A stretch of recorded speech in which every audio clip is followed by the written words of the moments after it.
Bienvenidos a News 24, el magazine de noticias y análisis en español de i24 News. Mi nombre es Carlos Burovich. Yo soy Damián Pachter y estos son los titulares. Elecciones en Brasil. ¿Hacia dónde va el gigante de Sudamérica? Tras 7 años de guerra civil en Siria, más de 500.000 muertos, casi 13 millones de desplazados y refugiados, y 3 millones de ellos son niños. Venezuela. Decenas de miles abandonan el país y muchos lo hacen caminando.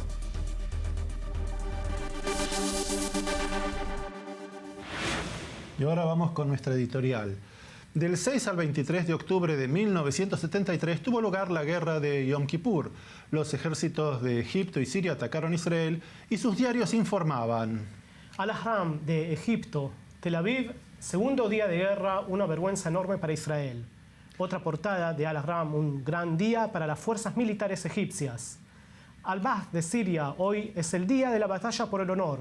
Israel había sido tomada por sorpresa. ¿Israel había sido tomado por sorpresa? Veamos una nota que incluye protocolos del gabinete de guerra a horas de iniciarse los combates. Bashar Assad en Damasco deposita una ofrenda floral en la tumba del soldado desconocido. Siria conmemoró el aniversario de la guerra de octubre conocida como Yom Kippur. Hemos demolido el mito del ejército invencible, decían los generales sirios, mientras en la TV mostraban imágenes de unidades comando conquistando el monte Hermón e izando la bandera siria. Del lado israelí, un equipo de la TV americana recorría el frente de batalla, imágenes que en aquel momento fueron censuradas en Israel. Muchos heridos y muchos muertos. 6 horas antes de que se inicien los combates, el gobierno de Israel tiene una imagen clara de lo que acontece. El protocolo de la reunión que se mantuvo el 6 de octubre de 1973 revela el grave fracaso al decidir el llamado limitado de reservistas, un ataque preventivo que no fue autorizado y la incorrecta estimación del poderío de los ejércitos sirio y egipcio. Respecto a un ataque preventivo, no lo podemos permitir, no podemos abrir fuego. El comandante en jefe del ejército, David Dado El-Azhar, pide llamar a toda la reserva. Yo no lo creo necesario. Sadat no está en condiciones de salir a la guerra. Estamos preparados, pero no es obligatorio. Sadat todavía no dio la orden de atacar y hasta es posible que no lo haga. Leí el telegrama del jefe del Mossad. La información que llegó es cierta. Es una alerta que nos da muy poco tiempo. Tenemos que llamar a las fuerzas de las reservas ya. Lo que no reclutamos hoy, mañana no estará en el frente. Para reclutar los reservistas necesitamos un mínimo de 24 horas. Respecto al ataque preventivo, estamos en condiciones de destruir a la Fuerza Aérea Siria hasta las 12 del mediodía de hoy. Si aprueba reclutar a todos los reservistas, no renunciaré, pero mi recomendación es reclutar una división para el frente norte y otra para el sur. Un ataque preventivo es posible, pero no estamos en 1967. El mundo mostrará su hipocresía, no nos creerán. No podremos explicarlo, veremos cómo sigue el desarrollo de los acontecimientos. A las 14 horas todo cambia. Las informaciones entrecortadas que llegan desde el sur y el norte asustan. El equipo de TV americano documenta los difíciles momentos del inicio de la guerra. Filman el apoyo americano que comienza a llegar a Israel. Equipamiento y armas son enviados al frente. Filman a El-Azhar y a Dayan en el frente sur para evaluar lo que ocurre.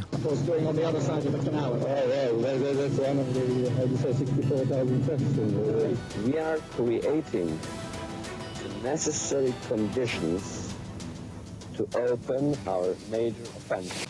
Y también el rey Hussein despegando con su helicóptero privado. Luego se diría que fue a encontrarse con Golda Meir. También filman soldados que regresaron del frente de combate. So who was here? That was regular soldiers? Yes, only the regulars. So they must have had a hard time. Oh yeah, very hard.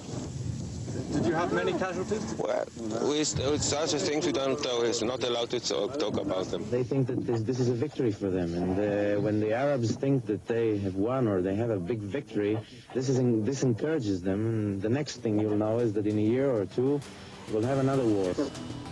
La revisión de los protocolos de la guerra nos permite repensar lo que sabíamos sobre los líderes israelíes.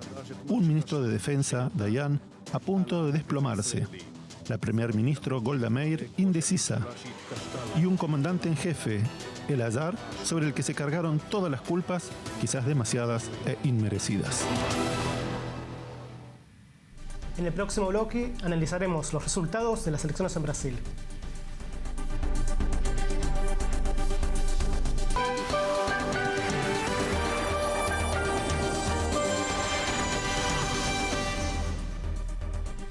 Gracias por seguir con nosotros. Están viendo News 24, el magazine en español de I24 News. El 7 de octubre hubo elecciones en Brasil y para comprender el resultado entrevistamos a Daniela Kresh, corresponsal de Foro de San Pablo en Israel. Estamos con Daniela Kresh, corresponsal de Foro de San Pablo. Daniela, primera pregunta, ¿qué implica esta victoria de Jair Bolsonaro para Brasil y si estamos ante el fin del PT? Sí, es una victoria, pero ya era un poco esperado que él iba a sacar millones de votos. Y realmente cerca de 50 millones de personas votaron a Bolsonaro, algo como 46%, exactamente 46% de los electores.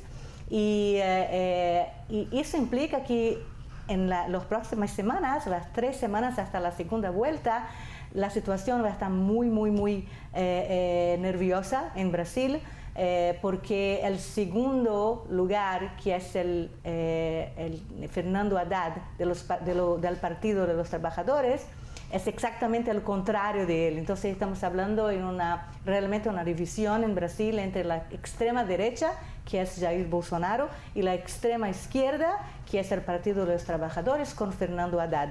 Después de la segunda vuelta, si gana Bolsonaro, ahí sí creo que vamos a ver un cambio muy grande en el país, en todo lo que tiene que ver con la política del país y a lo mejor años muy diferentes de los años del PT en el poder, los últimos 16 años. ¿Pensás que estamos ante el fin del PT como tal? No creo, se puede decir que es el fin del PT, es un partido, hoy creo que es uno de los pocos partidos en Brasil que tiene una historia, que tiene realmente un carácter, una trayectoria y un carácter muy dominante y muy claro. Es un partido que quizá existe hace 30, 40 años y es un partido, a lo mejor no 40, pero 30 años, y es un partido que ya estuvo en el poder mucho tiempo, entonces no creo que va a terminar, pero a lo mejor va a cambiar, mirar un poco para sí mismo adentro y cambiar un poco el camino para intentar a lo mejor volver después en los próximos 4 años. Não podemos simplesmente nos recolher, faltam aí 3 semanas para o segundo turno. Vamos junto ao TSE exigir soluções para isso que aconteceu agora, e não foi pouca coisa, foi muita coisa. Tenho certeza, se esse problema tivesse ocorrido e tivéssemos confiança no voto eletrônico, já teríamos o nome do futuro presidente da República decidido no dia de hoje. Me sinto também desafiado pelos resultados, que são bastante expressivos, no sentido de nos fazer atentar para os riscos que a democracia no Brasil corre. A oportunidade de um segundo turno é uma oportunidade, particularmente em 2018, inestimável que o povo nos deu e que nós precisamos saber aproveitar. ¿Cómo queda configurado y qué resultado y qué implica esta victoria para la Cámara Alta, la Cámara Baja, es decir, para el Parlamento brasilero? Bueno, hoy mi periódico, Folha de São Paulo, pone arriba del periódico la frase "la ola de derecha". Entonces, mucha gente de derecha, tanto en los estados como en Brasilia, en el Distrito Federal, son de derecha. Mucha gente de izquierda y mucha gente que era tradicional de la política de Brasil. Muchos parlamentarios que hace años están en el Parlamento no se eligieron, y mucha gente nueva, pero de derecha, mucha gente que apoya a Bolsonaro, mucha gente que apoya a la Operación Lava Jato, mucha gente que es contra el PT, entró en el Parlamento. Todavía es muy temprano para hablar de lo que realmente va a pasar, pero realmente hay una reconfiguración muy grande del Parlamento y de del Senado y de la Cámara de los Diputados federales, y también dentro de los estados hay más gente que se dice abiertamente de derecha, que es algo más o menos nuevo en Brasil, que en Brasil hace 20 años, 30 años era tabú decir que eras de derecha. Entonces las personas decían, soy de centro, soy neoliberal, pero no decían, soy de derecha abiertamente, pero ahora sí. Ahora entonces tenemos un Brasil mucho menos homogéneo en la cosa política y mucho más dividido entre izquierda y derecha. This Sunday, Latin America's giant decides its future. Around 200 million Brazilians taking to the polls to cast their votes in what's turning out to be one of the most dramatic elections in the country's history. A deep financial and social crisis has engulfed Brazil, with crime and murder rates skyrocketing and the largest corruption scandal in the world unraveling. In the lead, with approximately 35% of the votes, is controversial extreme right candidate Jair Bolsonaro. He runs on a tough-on-crime, pro-military and anti-LGBT agenda. In second, standing at about 22% support, is leftist Fernando Haddad, representing the Workers' Party formerly led by political icon Luiz Inácio Lula da Silva, promising to bring prosperity back to the country and more comprehensive social reforms. Central are issues of corruption, security, and a general lack of hope, which has also impacted Brazil's approximately 120,000 Jews. The country is seeing an exodus of Jews to Israel like never before. At Beit Brazil, the organization helping Brazilians in Israel, the rise in membership is overwhelming. When the Beit Brazil was created in 2014, the number of Brazilians arriving was about 200 per year. Since then it kept growing, and now it's almost 1,000 per year, and there are a lot more interested in moving here. When I24 News spoke with community members who arrived recently from Brazil, many cited one reason. I wanted to give my children a shot at a better future. For my kids' sake. Brazilians don't see a future for their kids. No politician is expected to meet the 50% mark required to avoid a runoff, which means many will vote strategically. If the candidate they really want is at the bottom of the polls, they'll vote for whoever will win against the candidate that they absolutely do not want in office. And the divisions in the country run extremely deep, with the far right blaming the left for the current troubles, and the left fearful of a far right they see as dangerously close to the country's recent history of military dictatorship. You have polarization between the extreme right, Bolsonaro, who's like a Trump or a Netanyahu, and then the left, which is there to take money from people's pockets. Really, the left is connected to everything that's rotten. Protests and clashes between right and left have made news not just during the campaign, but for the past few years. And Brazilians in Israel are worried about their families back home. Many who vote in Brazil's elections will vote in the upcoming Israeli local elections too, trying to find the balance between their native home and their home of choice, Israel. Bianca Zanini, I24 News.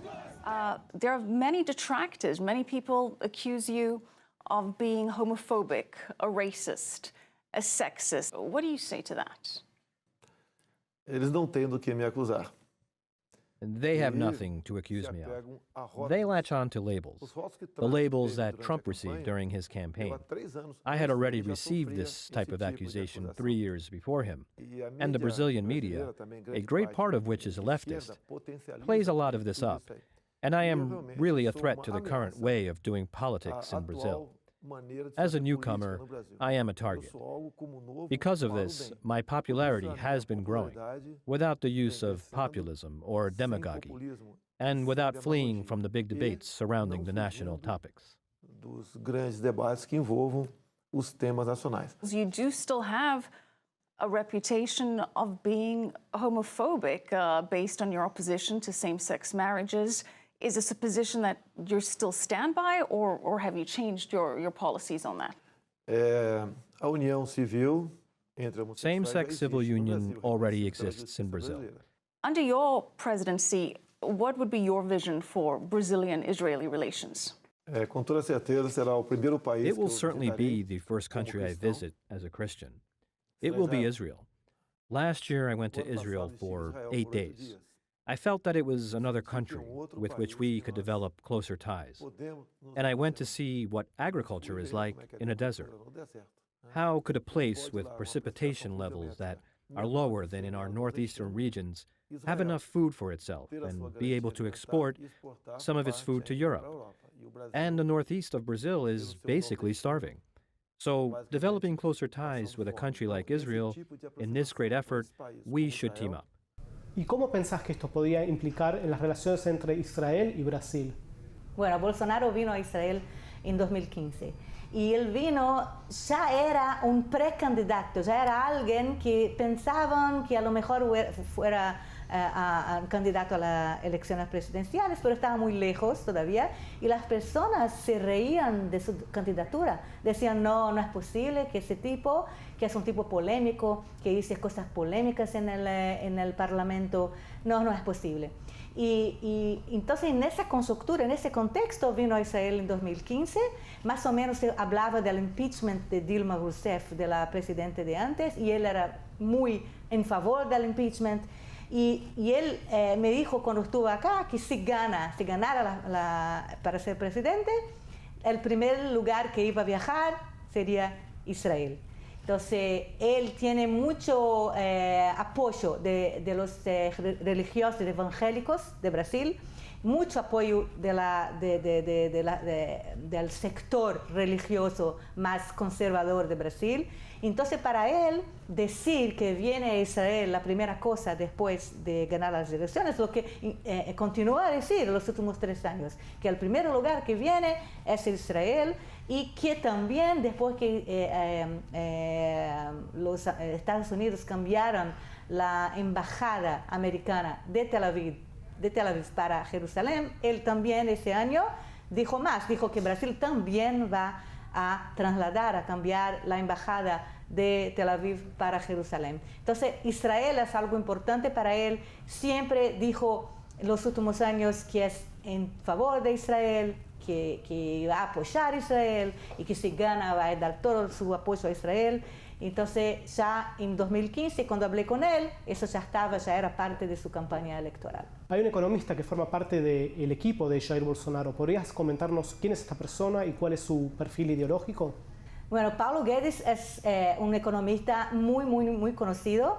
Es un economista que hace parte de un grupo de economistas que subió a la conciencia de Brasil en la década de 90, cuando Brasil salió hizo el plan real, que cambió la moneda del país y también acabó con la inflación. Economistas en esta época que ayudaron y pensaron y fueron los teóricos del plan real, hoy son vistos con muy respeto. Entonces, Paulo Guedes es uno de esos economistas y él realmente es un tipo neoliberal. A él le parece importante la privatización, dijo que va a privatizar lo que pueda y los mercados y las bolsas y inversiones del exterior. Entonces, ese es más o menos el tipo de pensamiento de Paulo Guedes que tienen que ver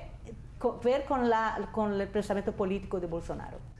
Muchas gracias, Daniela, por estar con nosotros.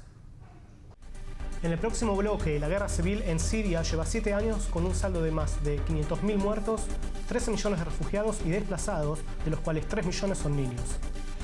Los habitantes del sur de Siria se desplazan a la ciudad de Idlib, donde los combates por la ciudad aún no terminaron, y los refugiados allí, ya instalados, no saben cuál será su destino, una cuestión de vida o muerte.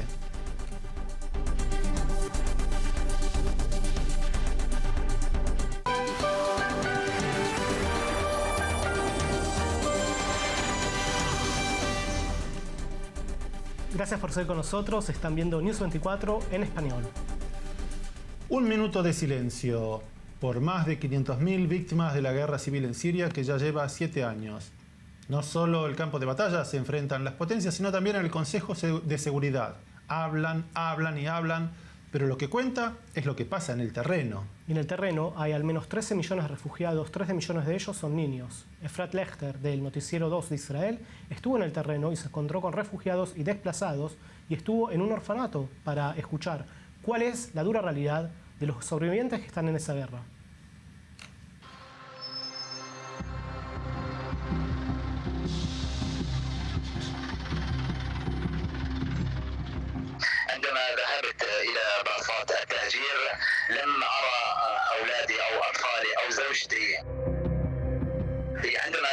وصلنا إلى الباصات حصلت هناك حالة دهس من قبل الحافلات على النساء والأطفال، مما أدى إلى قتل 3 نساء وطفل صغير عمره ما يقارب 9 أشهر. والفاجعة الكبرى المشهد يلي شاهدناها أن قوات النظام صرحت عبر حساباتها الرسمية أن 3 نساء والطفل الذي عمره 9 أشهر أنهم إرهابيين.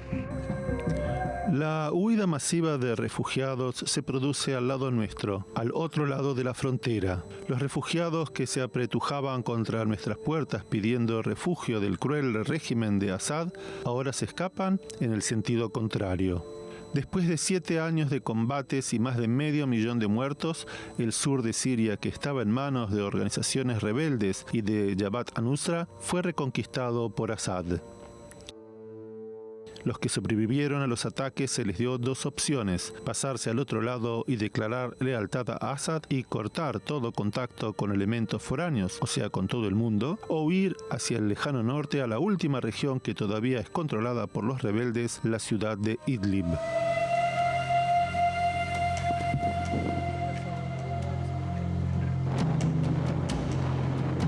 اللاجئ إنسان مسحوق من كل النواحي، يعني حتى المي هون يعني اوقات بدنا نتوضا مش كثير بنستنى لحتى تجي المي، وهي مشكله كبيره.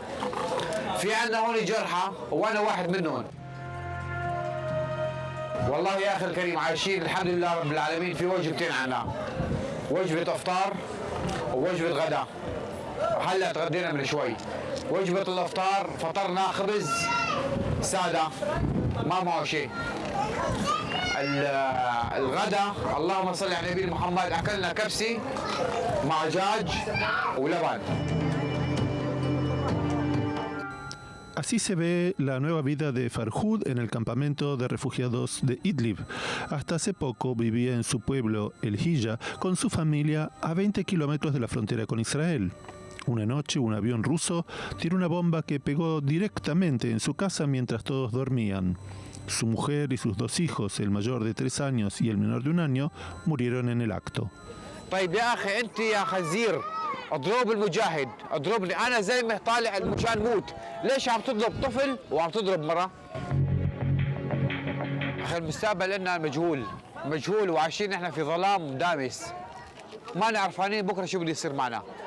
هل هو النظام الخنزير رح يجتاح إدلب؟ إذا اجتاح إدلب النظام الخنزير وين نروح نحن؟ La misma pregunta se hacen los 2 millones de habitantes que viven en Idlib. Por el momento es una ciudad que, según lo acordado por los rebeldes y los rusos, debe mantener su status quo. Pero en realidad es la última ciudad que está en el camino de la reconquista de Assad y de declarar su victoria total. Todos saben que el quiebre de la tranquilidad es solo una cuestión de tiempo.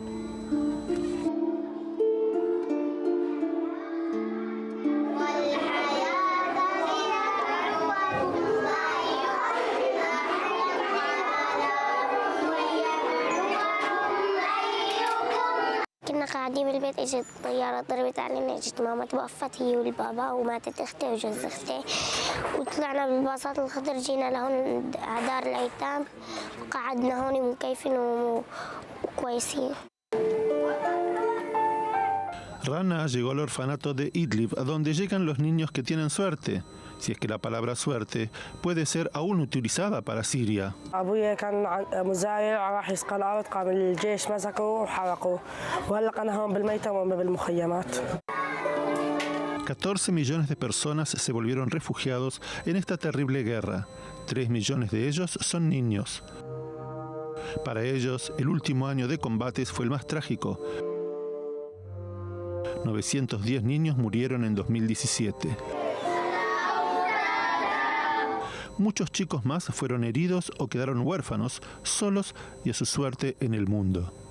مات أبوي وبعدين انتقلنا على غير بناي، طب عمي صاروخ ارتجاجي ماتت، طبت عليه فوق البناي ماتت، وبعدين رحنا على المشفى تمنا فيها أسبوعين، اجوا باصات الخضر أخذونا جابونا على المخيم أطمي. المخيم كيف جينا لهون؟ طيب وين اخواتك؟ هن هون بالميتم.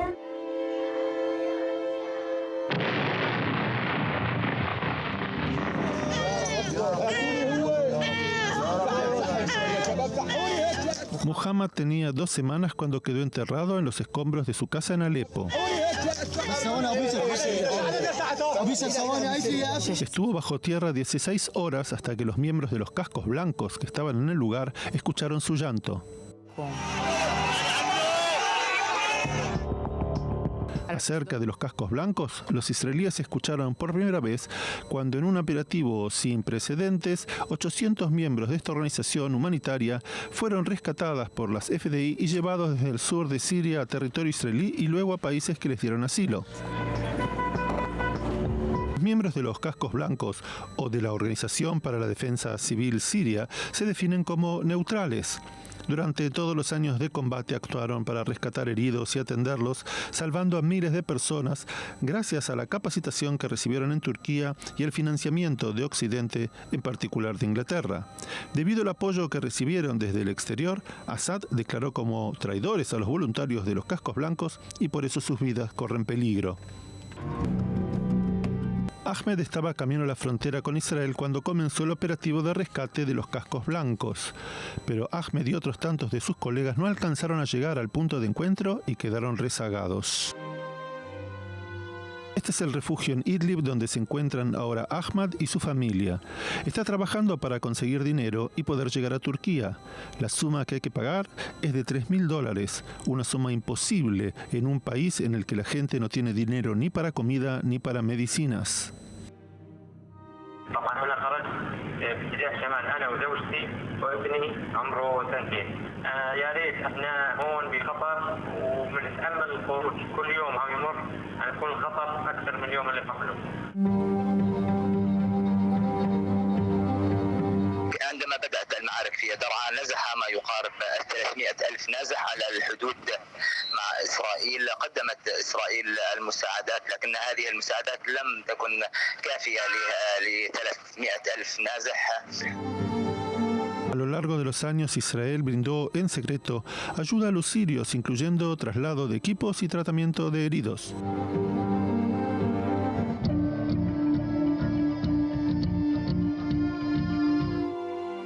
Las voces que escuchamos en Siria serán quizás las últimas que nos lleguen desde allí.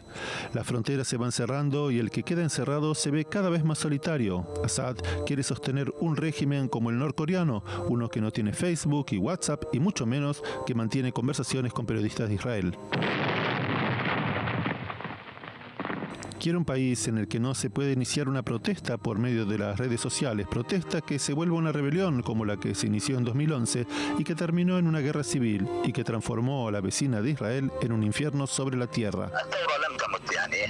ماتت بشكل عملي ونظري يعني ولكن في قلوبنا ثورة قائمة حتى إسقاط الظلم وإسقاط نظام بشار الأسد الذي قتل وهجر الآلاف من والملايين من الناس وأعتقد لم ننسى الوجع والتهجير والنزوح والقتل Damián, más de 500.000 muertos, más de 13 millones de desplazados, más de 3 millones de niños que viven en condiciones imposibles y al mundo mucho parece ser que no le afecta. En el próximo bloque, la crisis de los emigrantes venezolanos, vista y analizada por una periodista ecuatoriana que trabaja en la frontera de Colombia y Venezuela.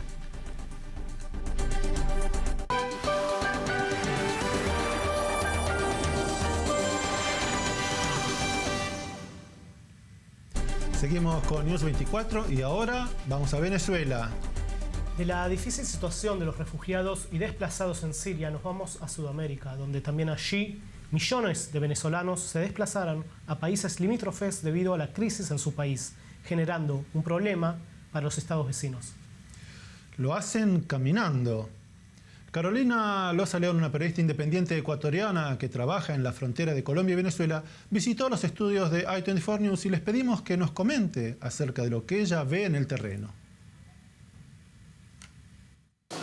Bueno, hice un curso el seminario se llama MIX, es Media and Conflict Seminar, y explica las perspectivas de la cobertura en el conflicto, utilizando el conflicto Israel-Palestino como caso de estudio. Entonces fuimos 20 participantes de diferentes partes del mundo con experiencia previa en cobertura de conflictos o cobertura de desastres naturales en nuestros países, y pues vinimos en una semana que fue bastante intensa a conversar con bastantes, tanta gente que trabajaba en medios, la academia y ciertas visitas para poder entender un poco más. ¿Y qué impresión te llevas de esta visita a Israel? Pues por un lado me llevo la impresión muy positiva del país y también de lo complejo que son los temas que se tratan acá, ¿no? Y que también el rol que los medios juegan, el rol crucial de los medios acá.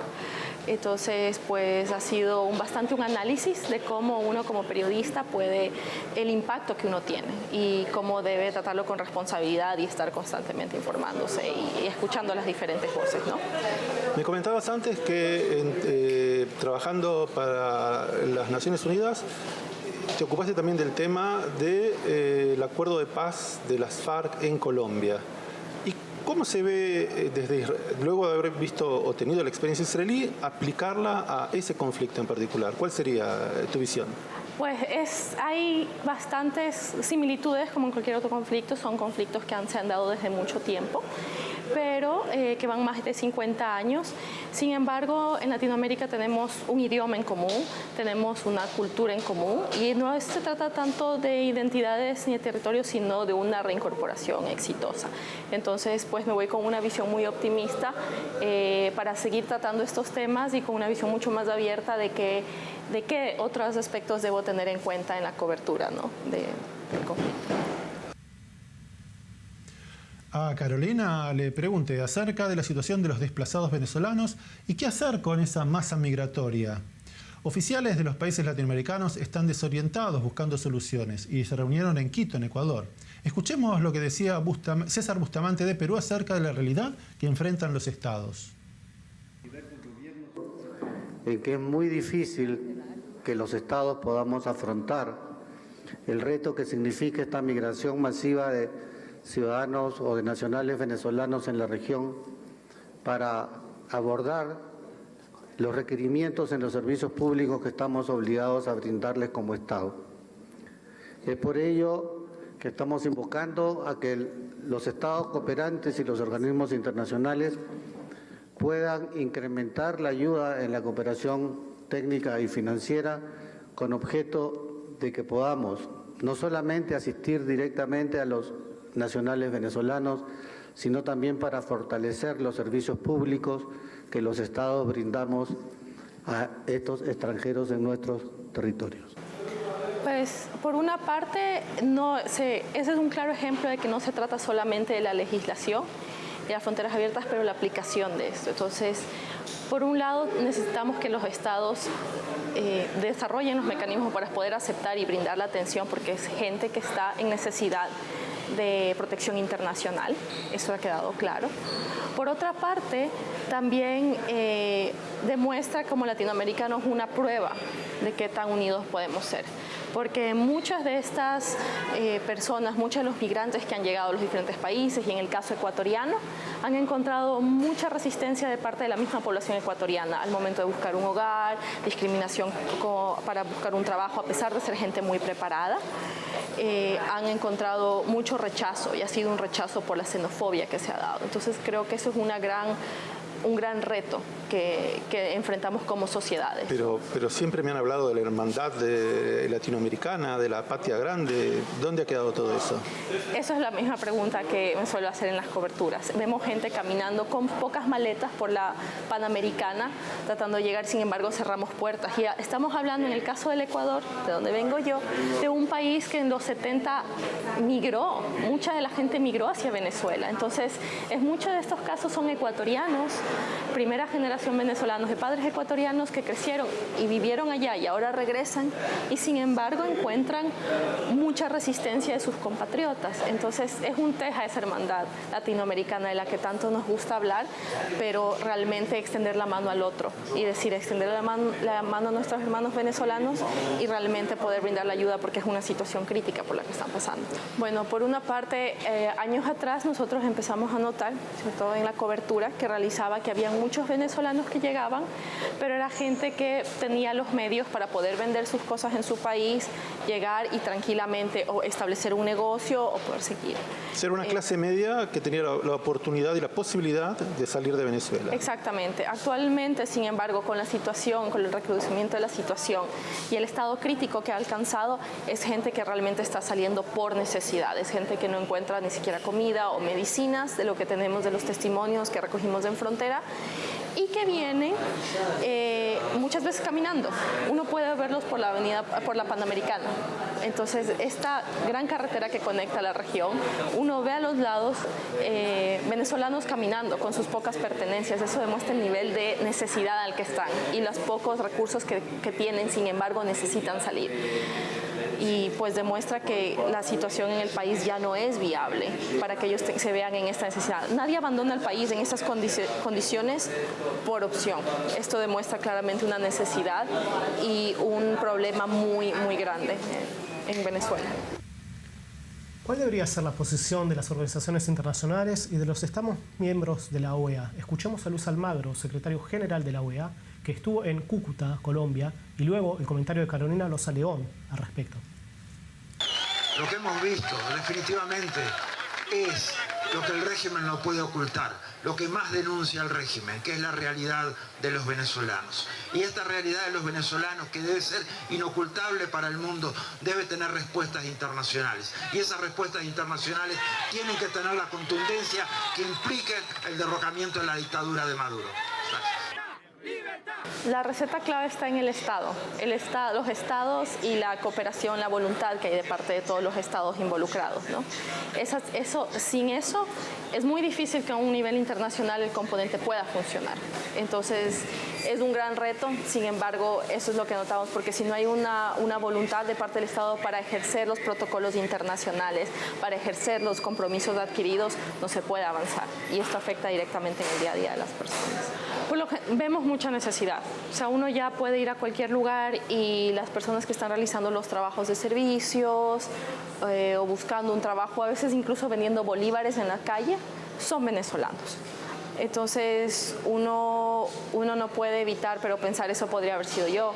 En Ecuador nosotros tuvimos una crisis que nos llevó a cambiar al dólar en el 2000. Se han dolarizado. Nos dolarizamos entre finales de los 90 e inicios del 2000, nos llevó a esta situación.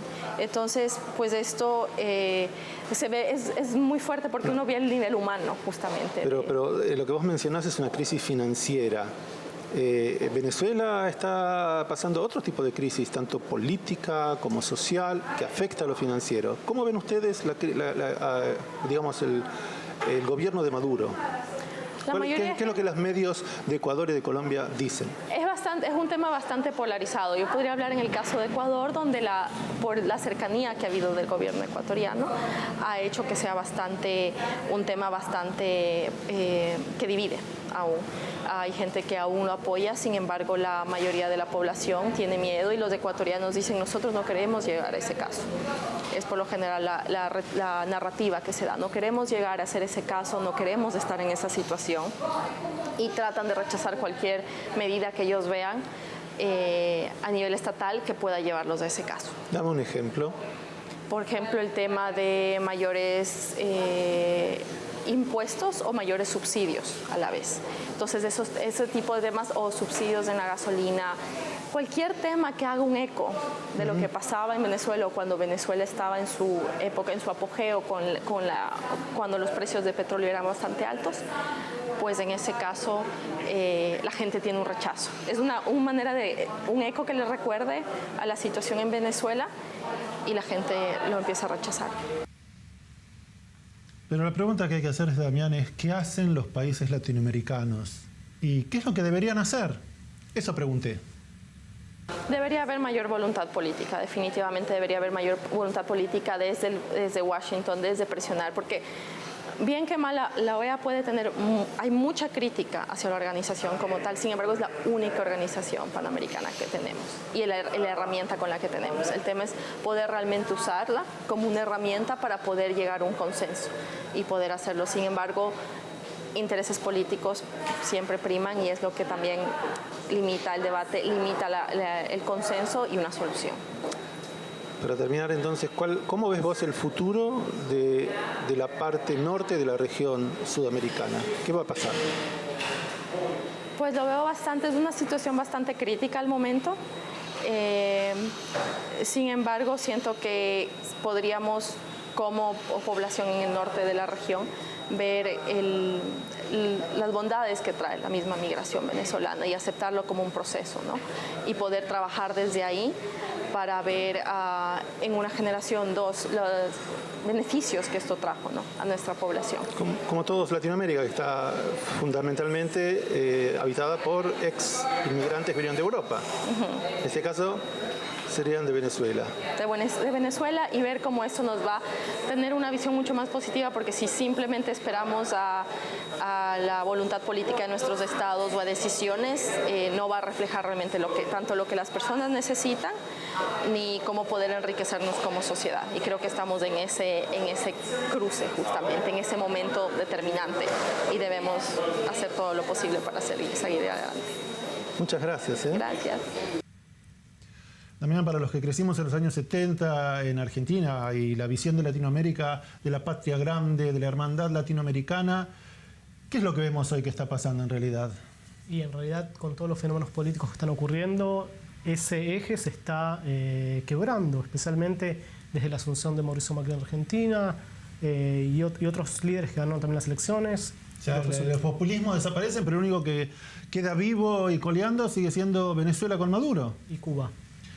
Ahora, Venezuela se encuentra en una situación caótica y crítica a nivel social, pero los países latinoamericanos han intentado hacer algo, que es elevar a la Corte Internacional de Justicia un reclamo para que Maduro sea, no sé, desplazado o llamado la atención. ¿Qué crees que va a resultar de todo esto? La única forma de que haya un cambio no planificado en cierta forma en Venezuela es a través de las Fuerzas Armadas. Las Fuerzas Armadas venezolanas. Por supuesto. Y eso no parece ocurrir, de las mismas formas que en Roma los emperadores tenían su guardia pretoriana. La misma forma ocurre en Venezuela, y es muy... no es factible que ocurra eso, por lo menos por el momento. Las Fuerzas Armadas están paz y son totalmente fieles al proyecto bolivariano. Bueno, es un tema que seguiremos, ya que no le vemos el final próximamente. Nos vemos la semana que viene. Esto es todo por esta emisión. La semana que viene volveremos a estar con News 24, el resumen semanal en español de I24 News. Nos pueden ver en Israel también, en HOT. Canal número 34. Nos vemos la semana que viene. Hasta la semana que viene.